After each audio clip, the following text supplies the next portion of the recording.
김주환 YTN 정치안보 전문 기자와 함께 이야기 나눠보도록 하겠습니다. 안녕하세요. 안녕하세요.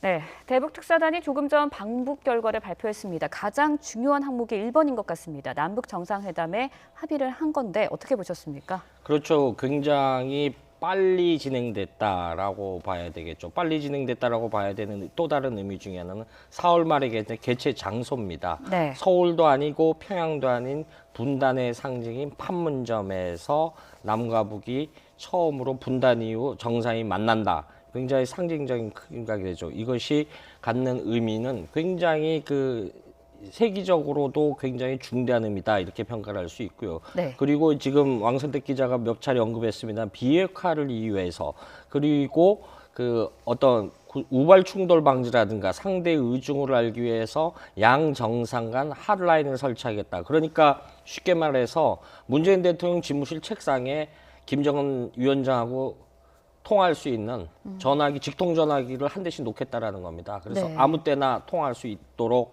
하겠다라는 거죠. 이런 것이 갖는 정치적, 군사적 의미는 긴장 완화에 굉장히 큰 도움이 됩니다. 사실 전쟁이나 우발적 충돌이라는 것이 우발적으로 이루어진 측면이 굉장히 강하거든요. 1차 대전 그랬고요. 네. 베트남 전쟁 역시 그런 측면이 강했고, 과거에 1961년 초기 인류가 핵전쟁 공포로 갔던 쿠바 사태도 그랬고, 네. 그런 것을 한반도에서 없애기 위해서 정상 간 핫라인을 설치하자. 이런 부분은 굉장히 크고요. 그리고 이제 지금 쭉 몇 차례 언급했습니다마는 체제 보장이 된다면 핵을 보유할 리가 없다. 그리고 네. 우리 북핵 위협에 대한 어떤 핵무기라든가 재래식 무기를 남측을 향해 사용하지 않을 것이다. 그러니까 억제용으로만 체제 자기들 안전보장용으로만 확보하겠다 이런 취지로 받아들일 수 있는 것이죠, 현재로는. 네, 그런가 하면요. 지금 말씀해 주셨지만 판문점 평화의 집이라고 개최 장소를 언급을 했는데 남측 평화의 집에서 개최를 한다고 합니다. 아무래도 의미가 좀 있는 거겠죠? 그렇죠. 2000년도 1차 김대중 대통령 당시 김일성 국방위원장 평양에서 있었죠. 네. 그다음에 2007년도 노무현 대통령의 방북했을 때도 2007년도가 아니 정정합니다. 2012년도에도 노무현 평양에서 있었고, 예. 이건 사실 그 당시 김정일 국방위원장이 답방을 하겠다고 그랬거든요. 그래서 답방을 굳이 서울로 하지 않고 이 판문점 공동경비구역은 우리 측 경비구역인 남측 지역에서 한다는 건 사실상 답방으로 봐도 무방하다 이렇게 볼 수 있는 것이죠. 네. 그리고 이것은 판문점은 유엔사 공동구역입니다. 남과 북이 경호도 하겠지만 그 주변은 유엔사. 지금 사실은 한반도가 남과 북이 휴전 상태거든요. 예. 이 정전 상태를 관리하는 거는 남측도 아니고 북측도 아니고 유엔이 하는 겁니다. 유엔이 하는 거기 때문에 유엔 안전보장이사회가 쉽게 말해서 우리가 유엔 평화의 지군을 해외로 지금 보내지 않습니까? 예. 어제도 한빛부대 갔듯이 그렇듯이 유엔 회원국들이 우리의 정전 체제를 유지하고 있는 겁니다. 거의 한국 전쟁 이후 지금같이 그렇듯이 그런 유엔 체제, 유엔사 관할 하인 판문점에서 그것도 우리 측 경비구역 내에서 회담을 한다라는 건 사실상 제3차 정상회담은 답방 형식으로 우리 영토 내에서 한다 이렇게 봐도 무방할 것 같습니다. 네, 굉장히 의미가 있는 장소가 아닐까라는 생각이 드는데요. 정상회담 시기를 4월 말로 결정을 했습니다. 시기를 4월로 한 배경이 있을 것 같은데 어떻게 보세요? 사실 정용 국가안보실장은 이 부분에 대해서 여러 가지 사전에 일부러 정한 건 아니다라고 했는데, 여건이 마련된다라면은 문재인 대통령이 김여정 부부장이 특사적으로 왔을 때 이야기를 했지 않습니까? 이번에 우리 대북 특사단이 평양에 가서 여건을 마련해 온 것이죠. 여건을 마련해 왔다라는 증거 중에는 북한 제재의 특성상 북한은 국회가 있는 것도 아니고 공론화시켜서 여론조사를 할 수 있는 기관도 아닙니다. 그래서 최고 정책결자인 김정은 국무위원장의 발언 한마디면 됩니다. 그래서 이런 6가지 항목이 여건이 마련됐다라는 거 보시죠. 마련됐다라고 해서 이 합의문을 작성할 때 이런 내용을 하면 그럼 언제를 할 것이냐? 4월 말이 좋겠다라고 했죠. 그런데 4월 말은 여러 가지 함의가 있다라고 봅니다. 우리가 예. 지금 3월 25일부터 그동안 한 차례 미뤄뒀던 한미 군사 연습을 시작해야 됩니다. 두 가지 그 훈련인데요. 어떤 도상 훈련인 키 리저브 훈련이 있고 독수리 E4이라고 그래서 독수리 훈련이 있는데 네. 북한이 사실 그동안 반발했던 거는 독수리 훈련 부분입니다. 왜냐하면 북한은 이 훈련 한 2달여 동안 하는데 북한 사실 경제 활동이 올스톱 되는 경우가 많았거든요. 이 부분에 대해서 했는데 4월 초로 했다라면은 우리가 한미 군사 훈련에 대해서 다시 예. 취소하거나 이런 한미 간의 좀 갈등 부분이 생길 수 있죠. 그런데 사실은 3월 말에 훈련을 시작해서 일단 시작된 훈련은 기간을 줄이면 됩니다. 예. 줄이면 되기 때문에 역시 김정은 위원장이 언급했다라는 예년 수주를 하는 거는 이해하겠다. 그걸 비껴갈 수 있는 것이 4월 말이다. 그러니까 굳이 북한에서는 그동안 북한 선전 매체들이 강조했고 우리 굉장히 우리를 곤혹스럽게 네. 했던 한미 훈련에 되면 좌시하지 않겠다. 이런 류의 발언들은 그동안 나오지 않을 것이고 실제 문제를 삼지 않겠다. 예년의 방어적 개념의 훈련이기 때문에 문제 삼지 않겠다라는 의지의 표명이다. 이렇게 정리할 수 있겠죠. 네, 사실 이렇게 일을 진행되는 과정을 보면 굉장히 급진적이고 획기적이고 전격적입니다. 굉장히 빨리 진행된다는 생각이 드는데 이를 두고 앞서서요. 물밑 접촉이 좀 있었다라는 이야기도 좀 있었거든요. 어떻게 보십니까? 사실 몇 차례 이 자리에서 언급을 했었습니다. 맹경일 통전부 부부장 임무를 굉장히 중요시하게 봐야 됩니다. 네. 이 사람이 1월 9일 날 남북 고위급 회담 할 때도 사실 수행원 명단은 없었는데 북측 수행원 군사분계선 넘어올 때 맨 뒤에서 네. 이렇게 바바리 코트 입고 넘어왔던 노출이 안 되는 인물이었어요.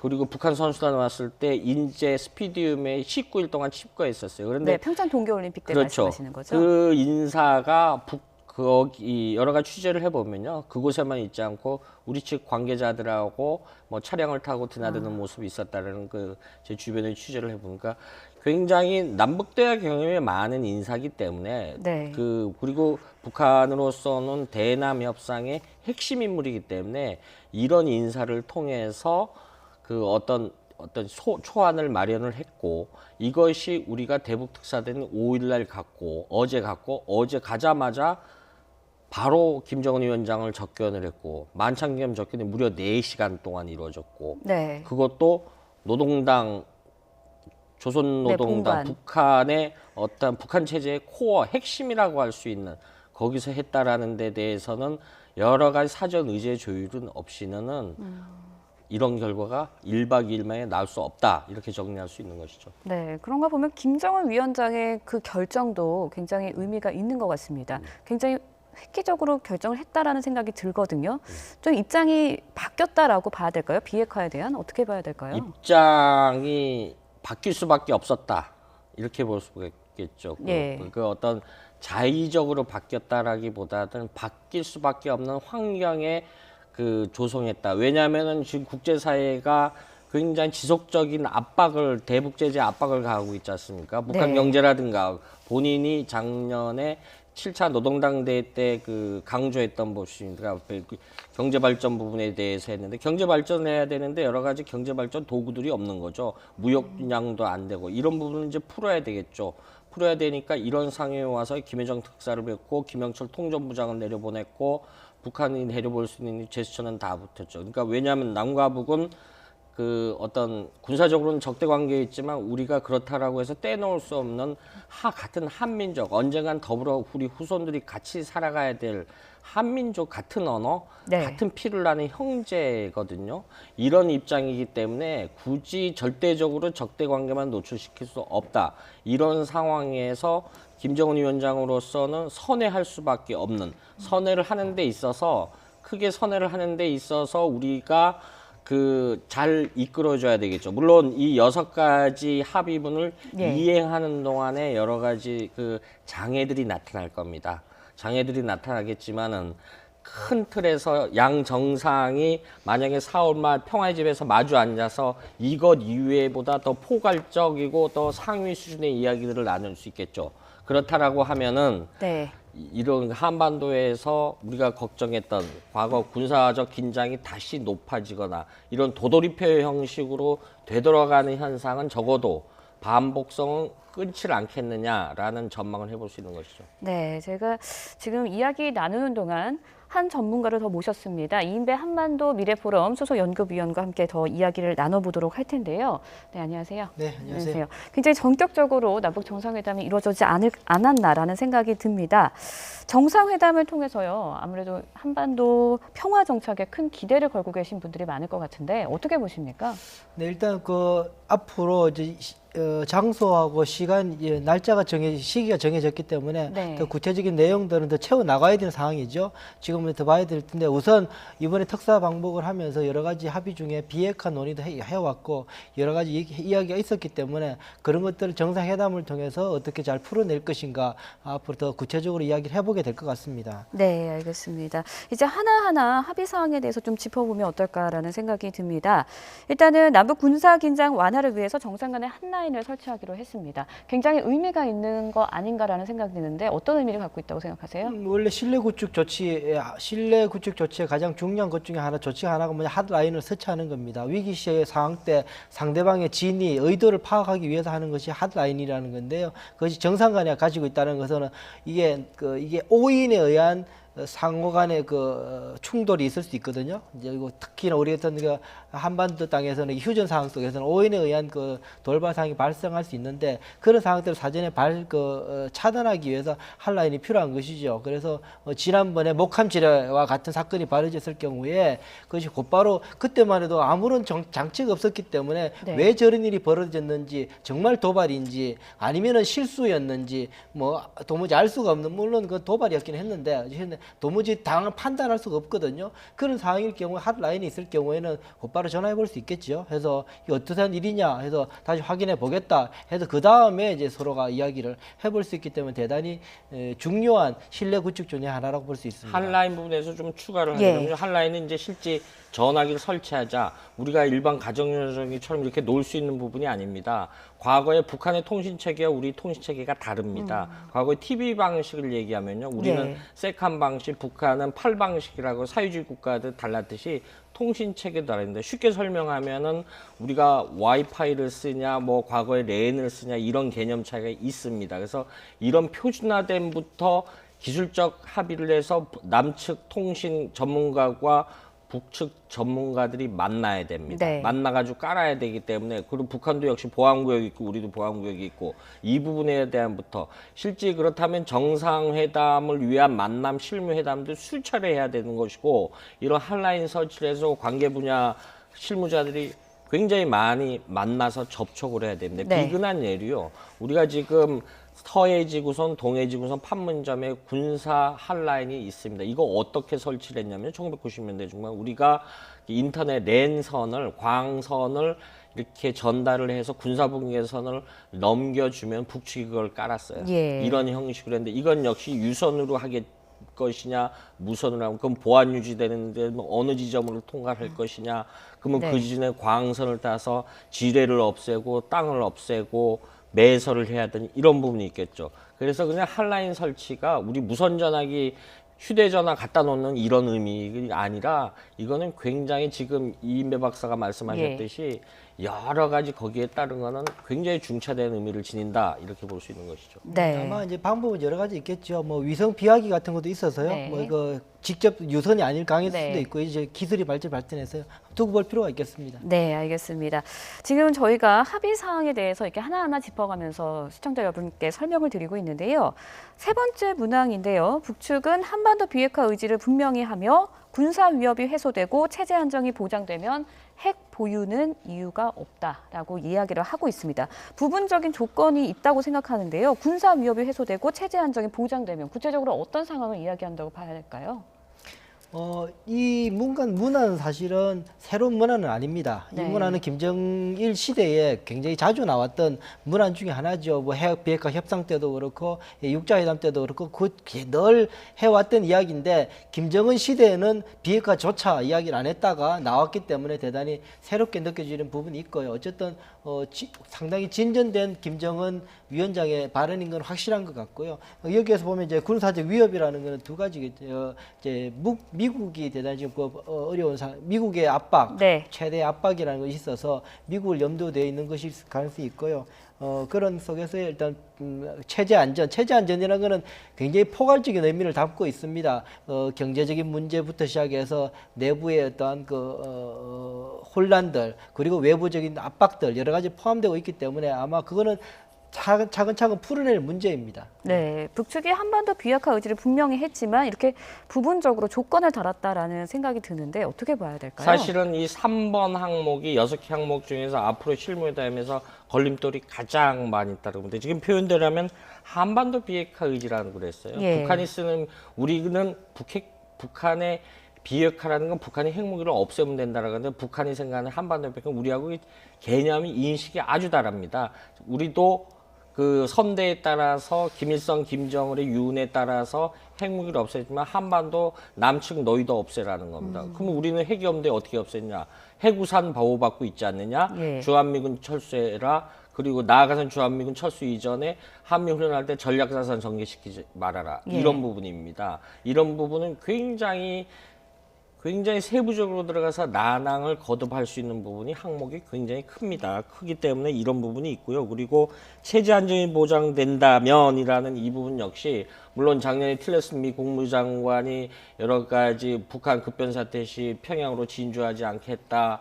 그 어떤 휴전선을 넘지 않겠다 여러 가지 당근책을 얘기했지만 체제 안정 보장 성격을 어떻게 봐야 되느냐라 그래서 북한 체제는 적극적 북체제가 있고 소극적 체제가 있습니까? 예.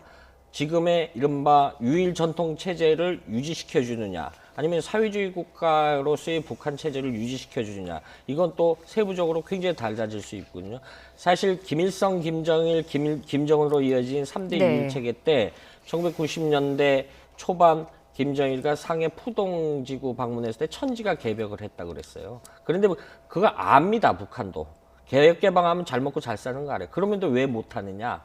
정권을 내줘야 되는 겁니다. 이걸 예. 독재자의 딜레마라고 하는데 그래서 이거를 지금 김씨 유일 체계의 체제를 보장해 주느냐 이런 부분에 대한 여러 가지 이제 전문가들의 분석이겠지만 중요한 거는 우리 측 주장과 북측의 어떤 그 싱크탱크들과의 주장이 합치돼야지 언어는 같지만은 전달 방식은 굉장히 다르거든요. 예. 그래서 포괄적으로 봤을 때는 3번 항목이 가장 합의에 이르는 데는 굉장히 난항이 예상된다. 현재로서는 이렇게 볼 수 있겠죠. 네. 한마디로 하면 이제 정용 실장이 미국도 가고 이제 주변국도 설득하기 때문에 주변국 입장도 역시 다르죠. 조금 더 정리를 해드리면 한반도 비핵화 말씀을 하셨는데 한반도 비핵화라는 말 자체는 육자회담 때부터 더 많이 써왔기 때문에 크게 충돌되는 단어는 아닙니다. 북한에서 그 전에 썼던 말은 뭐냐면 한반도 비핵지대화라고 썼습니다. 예. 비핵지대화라 그럴 경우에는 방금 김 기자 말한 것처럼 이 한반도에 출입하고 있는 전략 자산들, 핵 무기들, 그러니까는 항모나 잠수함을 통해서 가져오는 것조차도 들어오지 마라. 그 비핵지대화라고 이야기해서 그것조차도 방어하는 개념이고요. 네. 그렇지 않게 한반도 비핵화라는 거는 굉장히 좁혀가지고 육자회담에서 상호 개념이 정리해서 통용되는 그런 개념이라고 볼 수 있고요. 네. 또 하나 그 체제 보장 문제, 앞서 말씀드렸지만 말씀하셨지만 굉장히 중요한 문제면 체제가 보장되는 건 외부로부터 위협으로부터 보장되는 것이 하나가 있고 또 하나는 스스로의 취약성들을 지켜내는 두 가지가 있거든요. 근데 외부로 되는 건 오히려 쉬울 수 있습니다. 보니까 서로 간의 위협 인식들을 공유하면서 만들어낼 수 있는 부분인데 더 어려운 문제는 내부적인 문제가 있는 거죠. 예. 그것을 어떻게 북한 당국이 정확하게 인식을 하고 서로 공유해낼 것인가 이건 자기 스스로의 문제거든요. 그래서 그거는 앞으로 풀기가 꽤 어려운 부분이 있어서 앞으로 실천 단계에서 장애물이 될 가능성이 높습니다. 네, 또 그런가 하면요. 네 번째로 저희가 지금 남북 합의 요지에 대해서 설명을 드리고 있는데요. 비핵화 협의 및 북미 관계 정상화를 위해서 미국과의 대화가 용이할 수 있다라는 그 합의 요지문이 또 있습니다. 미국과의 대화 용이 어떻게 봐야 할까요? 비핵화를 위해서 한다 그랬어요. 예. 네, 비핵화를 해서 한다는 이야기는 저도 오늘 아침까지만 해도 저는 대단히 회의적으로 오늘 그 특사 방문 때 들고 올 것이 대단히 적을 거다, 매우 모호할 거다라고 사실은 생각했었는데 상상 밖의 합의를 가지고 와서 저도 깜짝 놀라는 그런 합의였고 그 중에 하나가 이 부분입니다. 미국에 대해서 대화를 하는데 비핵화를 두고 이야기하겠다라고 일단 이야기를 했거든요. 이 부분은 대단히 중요한 의미를 갖게 되는 것이고요. 물론 이것이 현실적으로 풀어내는 실천 방식에 대해서는 또 굉장히 앞으로 여전히 난항이 있을 수는 있지만 대화 테이블에까지 가는 데 있어서는 중요한 모멘텀은 될 수 있겠다라는 생각을 해볼 수 있겠습니다. 네, 비핵화 협의랑 또 북미 관계 정상화를 위해서 미국과 대화를 용이할 수 있겠다라고 이야기를 했습니다. 김정은의 입장이 전향적으로 바뀐 것으로 봐야 할까요?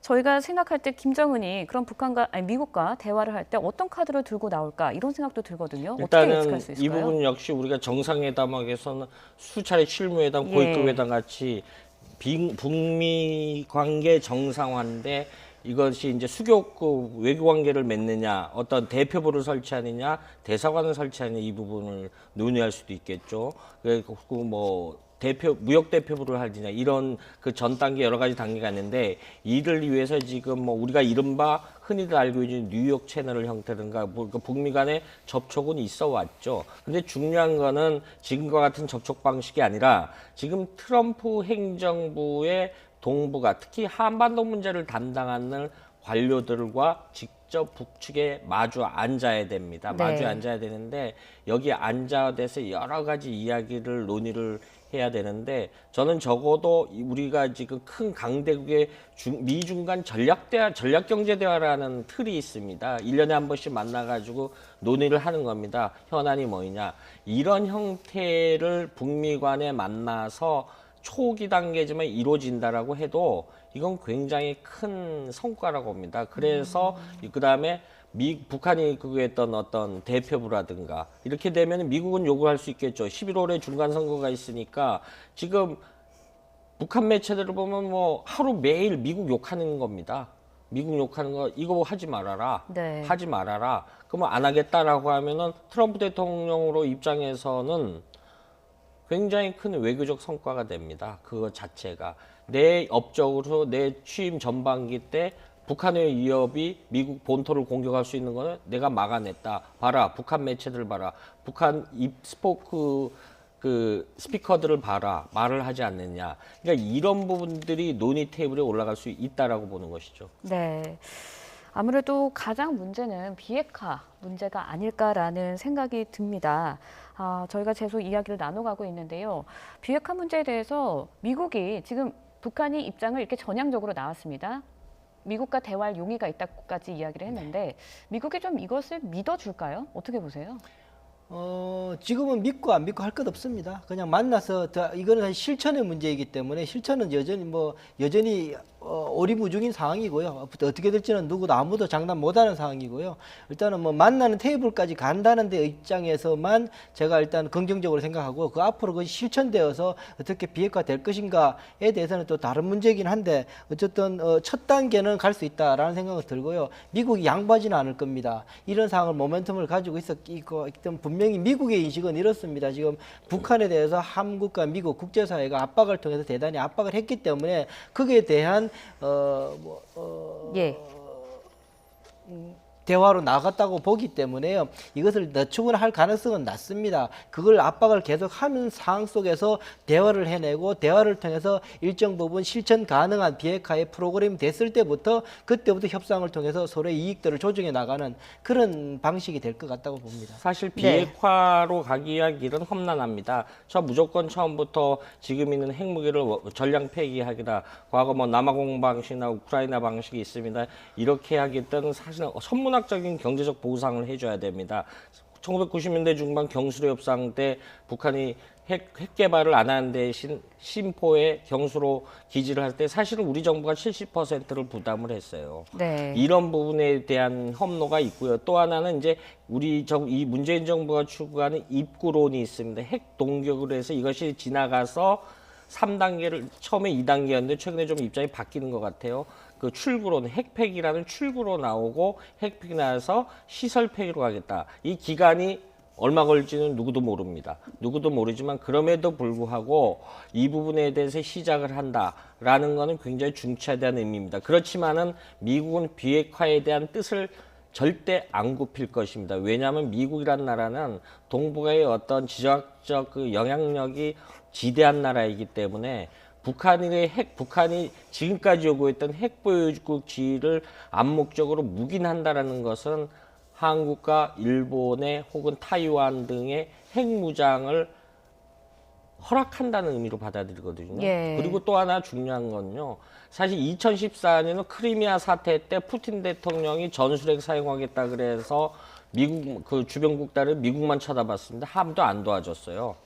그러니까 그때 이른바 동맹 약화 현상이 나타났거든요. 미국이 반면교사로 삼았죠. 그렇기 네. 때문에 아태 지역에서 이 부분에서 양보를 한다라면은 미국은 큰 어떤 안보적 손실을 보기 때문에 비핵화 의지를 절대 굽히지 않을 것입니다. 그렇다라고 하면은 북한이 어떻게 나올 것이냐. 그렇다고 해서 지금 제재 국면에서 줄 수 있는 거는 북한이 이런 6가지 합의를 했으면서 나중에 당근책을 제시할 가능성이 큽니다. 우리가 이거를 주변국들의 반발 없이 얼마나 지혜롭게 풀어나가느냐, 이것도 또 다른 숙제라고 봅니다. 네. 조금 더 말씀드리면은 비핵화에 있어서 동결이든 그 폐기든 첫 번째 단계는 검증의 문제입니다. 북한이 어느 정도 양의 핵 그 물질과 핵 무기와 그 실어날 수 있는 미사일이 있는가에 대한 정확하게 파악을 해야 됩니다. 그러니까 그걸 파악이 돼야지 동결됐나 안 됐나를 파악할 수 있거든요.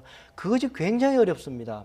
그 단계부터 어렵기 때문에 그게 되고 나면은 사실 그게 첫 관문이기도 하고 굉장히 중요한 관문입니다. 알게 되면 그때부터는 그것이 확정이 되거나 검증이 되고 나면 그것을 동결시키든 폐기시키든 오히려 더 쉬운 과정을 가게 되는데 첫 단계가 굉장히 어렵거든요. 그것은 이제 동결이든 폐기든 건데 첫 문제 검증 단계에서 어떻게 그것을 기술적으로 잘 해내는가가 앞으로 관건이 될 거라 생각이 듭니다. 네, 지금 문제는 좀 더 지켜봐야 할 것 같다는 생각이 들고요. 조금 더 짚어보면 5번째 합의 요지입니다. 대화가 지속되는 동안에는 북측은 추가 핵실험이나 탄도미사일 시험 발사 등 전략 도발을 재개하는 일은 없을 것이다라고 이야기를 했습니다. 굉장히 의미가 있는 거겠죠? 그렇죠. 뭐 대화하는 동안이라는 이제 단서를 달게 했지만 이건 한국에 대해서는 이렇게 핵이나 미사일뿐만 아니라 재래식 공격도 무기도 사용하지 않겠다. 한마디로 말하면 부전선언 같은 거죠. 부전선언 같은 거죠. 남쪽에 이건 벌써 남북 기본 합의에 있었던 사항이기도 한데 부전선언 같은 건데 앞에 더 구체적으로 시기가 명시가 돼 있죠. 대화하는 동안에라고 하는 그런 대화를 계속하게 되면 이 무드는 계속 갈 수 있다라는 의미를 갖게 되는 것이고요. 굳이 뭐 안 할 필요는 없지만 뭐 이건 사실은 큰 의미보다는 대단히 뭐 정치적인 저는 의미가 깊다. 저는 그런 생각이 듭니다. 그러니까는 한국도 북한에 대해서 자극하거나 대화의 모멘텀을 살리기 위해서 끊임없이 노력해야 된다라는 일종의 나름 앞에 그 대단히 우호적인 거라면 일종 여기서 대단히 압박이 포함되어 있는 그런 문구라고 볼 수 있겠습니다. 네. 이 부분에 대해서는 저는 동전의 양면이 있다라고 봅니다. 지금 대화가 있는 한, 대화 있으면 굉장히 좋죠. 그런데 대화의 지속 기간을 어느 단계로 보느냐라고 하면 이른바 북한식 평화 공세라고 보는데 핵 있는 평화죠. 북한이 핵 동결을 했다 그랬지 핵 기술을 없애거나 핵 폐기를 한단 말은 한마디도 없어요. 그런데 네. 이 부분에서 이런 북한식 평화 공세가 남과 북의 대화가 1년이고 2년이고 간다면은 정말 외람된 말씀이지만 우리 상당수는 남북 관계가 좋아졌다라고 하면서 북한의 핵 폐기를 잇는 수가 있어요. 이거는 1930년대 나치가 출범하고 나서 유럽 국가들이 그랬어요. 히틀러는 좋은 사람이라 그랬어요. 네. 굉장히 그래서 감군 운동도 했어요. 그리고 네빌 체인벌리 같은 경우는 종이 들고 와서 유럽엔 전쟁이 없을 것이라고 선언을 했어요. 근데 이것이 10년의 기간이 지나 동안에 유럽 사람들은 10년 후에 전쟁이 날 줄을 누구도 몰랐어. 물론 한반도에다 이걸 무리하게 적용시키는 건 경강부의 측면이 있습니다만은 그래서 대화가 지속되는 한이라는 말에 우리가 오늘 문재인 대통령이 육사 졸업식에서 굉장히 중요한 연설을 하셨죠. 국방력 받침 없는 평화는 없다. 예. 이 부분은 우리가 이제 늘 강조하고 하면은 이 또한 이제 우리가 역시 이 이면에 숨겨진 이런 부분을 제가 왜 이런 말씀을 많이 들었냐면은 남북 관계를 저는 짧은 만남 긴 이별이라고 표현하는데 남북 관계 정상 특히 1차 6.15 정상회담 14 공동선언 보면 이런 비슷한 그다음에 그 예. 이전에 남북기본합의서 보면 이와 같은 말들이 다 있어요. 그때 당시 남과 북이 굉장히 화해 분위기에 젖었어요. 그런데 세월을 놓고 보고 굉장히 냉철하게 되돌아보면은 네. 우리가 이런 분위기에 대해서 굉장히 일단은 오늘 6가지 합의는 굉장히 중차대한 합의 내용들이지만 그럼에도 불구하고 망각하지 말아야 된다라는 차원에서 드리는 말씀입니다. 저도 그 부분 대단히 앞으로 우리가 신경 쓰고 잊지 말아야 될 중요한 부분이라고 저도 생각을 합니다. 네. 이번에 참 오펜시브라고 그러지 않습니까? 매력 공세를 통해서 북한이 핵을 가지고 있다고 그러는데 핵 보유국이라고 스스로 떠들고 있는데 아무렇지도 않네. 여러 가지 김여정부터 시작해서 분위기 좋네. 이렇게 됐을 경우에 핵 있는데 별로 괜찮네. 핵이 또 관리가 되는 평화의 무도 속에서 관리가 될 수 있는 거네라는 인식을 갖게 된다면 굉장히 위험할 수 있습니다. 그래서 그 부분은 끊임없이 우리가 경각심을 가질 필요가 있고요. 단지 오늘은 크게 그것을 제가 강조하지 않는 이유는 앞에서 김정은 위원장 이야기했던 비핵화의 의지라고 이야기했던 부분이 몇 번 나왔기 때문에 네. 저는 일단은 이번에는 크게 거기에 대해서 강조는 안 하고 그냥 지나갈 생각입니다. 네, 마지막으로 저희가 질문을 드릴게요. 시간이 별로 없어서요. 이렇게 남북의 합의 요지문이 나왔습니다. 굉장히 전격적이고 획기적이라고 봐야 할 텐데 이게 실천이 되고 실용화가 되기 위해서 우리의 역할은 어떻게 될까요? 짧게 한마디씩 좀 해주시죠. 실제 북한의 이행 의지라고 봅니다. 일단 그리고 우리는 역시 거기에 대해서 이 내용 속에 북한한테 우리도 먼저 답례 의사를 표현할 네. 거 북측은 요구할 겁니다. 이 부분에 대해서 여야 어떤 진영 간 논리를 펼치지 말고 어떤 여러 가지 한반도의 평화 정착을 위해서 초속을 놓기 시작했다라는 측면에서 국민들이 단결된 의지로 그 정부 대북 협상 특사들이 갖고 온 결과물이니까 여기에 예. 성원을 보내야 된다라고 봅니다. 네, 어떻게 보셨습니까? 네, 흔한 격은 있지 않습니까? 악마는 디테일이 있다고요. 큰 틀에서는 아주 획기적인 일단은 네. 의중들을 받아왔기 때문에 성공적인 특사 방법이었다고 저도 평가해 드릴 수 있습니다.